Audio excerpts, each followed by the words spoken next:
آپ کا اصل ساتھی اور آپ کا صحیح تشخص آپ کے اندر کا انسان ہے۔ اسی نے عبادت کرنی ہے اور اسی نے بغاوت۔ وہی دنیا والا بنتا ہے اور وہی آخرت والا۔ اسی اندر کے انسان نے آپ کو جزا و سزا کا مستحق بنانا ہے۔ فیصلہ آپ کے ہاتھ میں ہے۔ آپ کا باطن ہی آپ کا بہترین دوست ہے اور وہی بدترین دشمن۔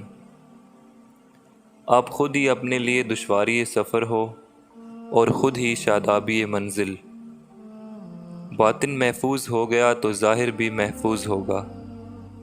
ایمان ہمارے خیال کی اصلاح کرتا ہے، شکوک و شبہات کی نفی کرتا ہے، وسوسوں کو دل سے نکالتا ہے۔ ایمان ہمیں غم اور خوشی دونوں میں اللہ کے قریب رکھتا ہے۔ ہم ہر آزمائش میں پورے اترتے ہیں اور ہم جانتے ہیں کہ خوشیاں دینے والا ہمیں غم کی دولت سے بھی نواز سکتا ہے۔ اللہ تعالیٰ اپنے بندوں کو دولت یقین سے محروم نہیں ہونے دیتا۔